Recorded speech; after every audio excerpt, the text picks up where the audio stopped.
The Closing Bell, Bloomberg's comprehensive cross-platform coverage of the U.S. market close, starts right now.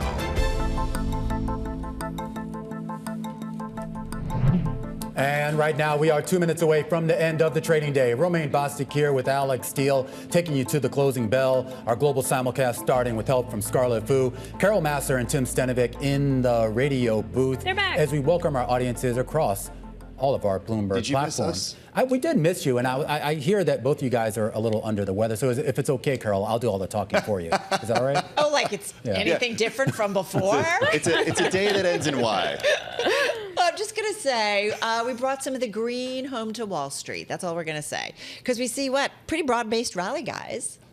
Yeah. Yeah, go ahead, Romaine. I thought you were going to talk.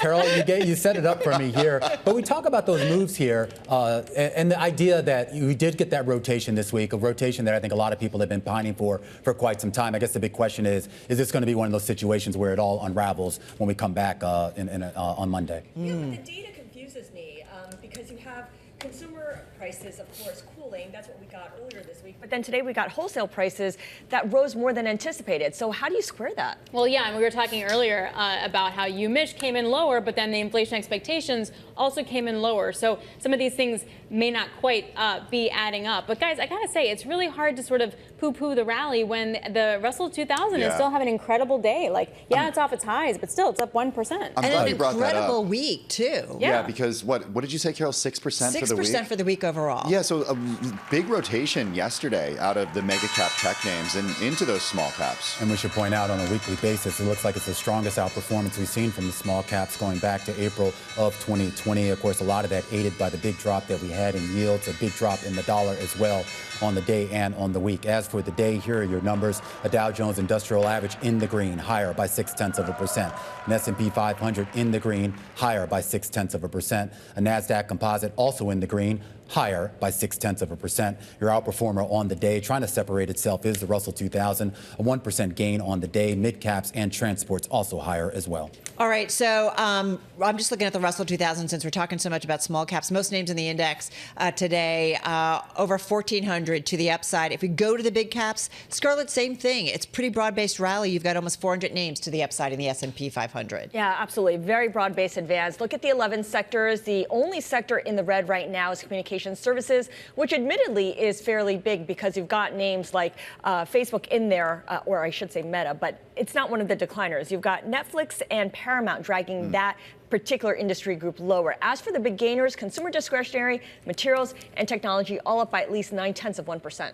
All right, let's get to some of the individual gainers, if I may, in the Friday trade. I know we talked a lot about, obviously, the big banks because they kicked off the earnings season in a big way, but most of those names finishing lower today. We'll get into that in just a moment. Here's a gainer, though, in the financial space, and we're talking about Bank of New York Mellon, up about 5.25% in today's trade. It's the nation's oldest bank. They reported second quarter adjusted earnings per share that came in ahead of consensus estimates. So investors kicking that one to the upside. We saw a lot of movement in the EV space when it comes to some of the share names.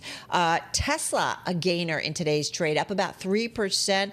It was a top gainer in the NASDAQ 100. That's despite a UBS downgrade on concerns that the company shares have risen too much too soon, on optimism over its AI plans. There was a lot going on, but nonetheless, this analyst cutting it to a sell. 12-month price target was raised, though, to $197 a share. So very interesting. So nonetheless, though, Tesla now performer in today's session.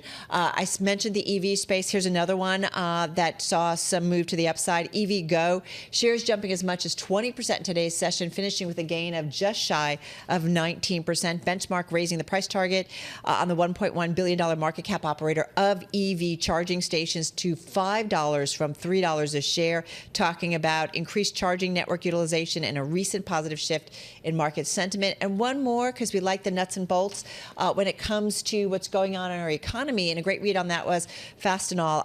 That company up about 2% in today's session, off its highs of the days.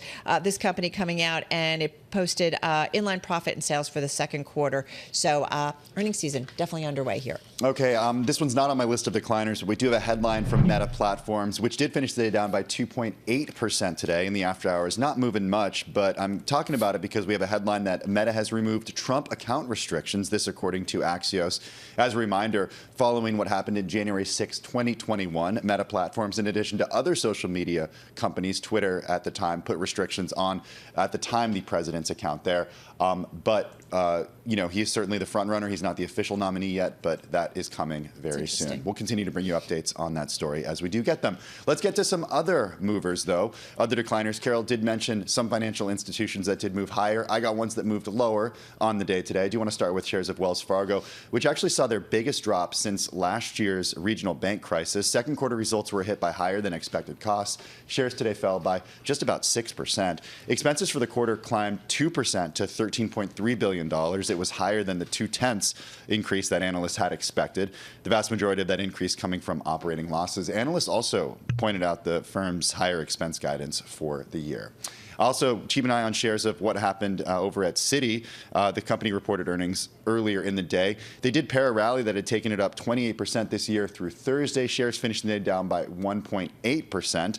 Citigroup said that costs for the year are now likely to be at the high end of the range it previously provided after the bank faced a series of regulatory penalties in recent months. And finally, keep an eye on shares of Snowflake. I saw that Chris Palmieri was on Your Air a little earlier talking about that AT&T hack. Well, Snowflake shares fell after AT&T disclosed a massive hack of customer data. Bloomberg News reported that the information was illegally downloaded from a Snowflake cloud platform, citing an AT&T spokesperson. Shares of Snowflake fell 1.8%. All right, let's get to the bond market here, guys. It's been quite an interesting week. A rally all across the curve, but it's really been that front end where you've seen consistent buying, yields down about 17 basis points over the last 4 days. And that means you got the 210 spread continuing to steepen here. You're now down negative 27 basis points. We've been in kind of a range-bound mode, but many analysts are now looking for get into positive territory. We were talking to Tracy Chen over at Brandywine saying it's not the absolute level of the curve. It's sort of how fast we get there, how fast we get into that positive territory, guys. Yeah, I do wonder if, folks that are watching certainly Bloomberg and looking at the rates environment, looking at the deal environment, like kind of all the stories that are coming out, maybe they're having those conversations not on the golf course, which has been traditionally the environment for folks to do so, but maybe they're actually having them on pickleball courts. Yeah. So are you guys big pickleball players? No. I've tried it, but What'd you think? I don't know how you can have a conversation with someone because it's so Aren't you loud. running all over the place or something? Yeah. I know it definitely doesn't have the same. It doesn't have the same sort of vibe as golf, where you're like walking with your clubs to the next hole, or riding in a car with somebody. And it also doesn't take 6 hours like a round of golf takes me, I guess. Wow, but you must be a really slow player. Is that? I've not played golf in a long time. That's when you lose as many balls as I do, Romaine. That's how long it takes. Yeah, well, tell me about it. I probably spent more on balls this past weekend than I did on the actual greens fees. But I am curious, to Scarlett's point, though, I mean, as somebody who's played pickleball a lot, it doesn't really seem conducive to conversation, at least not any kind of serious conversation. Maybe the game goes quicker, and so then you hit the bar afterwards, and then you talk about a deal. Maybe it's something like that. It's more inclusive, right? You don't necessarily have to have. It's also more aggressive, like the skills. though, right? It's a lot more aggressive. Or forget about this. We all work from home, but our new home is the French Riviera instead of our actual homes. Apparently, this is a thing. Rich Americans who can do a 4-day work week and then they can work from home the rest of the time, they're now buying a property in the French Riviera. In fact, home price values are up or above $16 million along that beautiful southeastern coast. Okay, that rules us out because we can't work from home. We can pool it. Oh yeah, we can't work from home. We can set up a camera. We can pool our resources. You can get like a 1-bedroom. Bunk it up. I'm glad the French Riviera is having a moment. Has it not ever had a moment? That's what I'm Doesn't saying. it always That's have what I'm moments? saying. Well, that's what I was confused about too, because they kept saying how prices are going up, and I'm like, was this ever like cheap and affordable, like in the modern era? And are they really working from home, or is it just a second property? Like, I don't know. Are they sitting there like at their computer working from home? If you're in the advertising industry you. and you're going to Cannes Lyon or whatever that advertising conference is, sure, you're working from home, sort of. And I think the distinction is that London property was up 13% in the same period, but over the last 5 years, you've had the prices there up by like 20%. Well, the relative basis. We pitched the idea of like doing a remote on the French Riviera, and we got quickly some messages back from our bosses like. So Paul didn't like that? He wasn't super keen? Well, It was let's say it was up even up the chain higher than that. Yeah. and they just said, yeah, not going to happen. Cool. We tried. Anyway, guys, have a great and safe weekend. Even if it's not the French Riviera, be well, pickleball, golf, whatever it is. Have a good weekend. We'll see you guys again, same time, same place on Monday.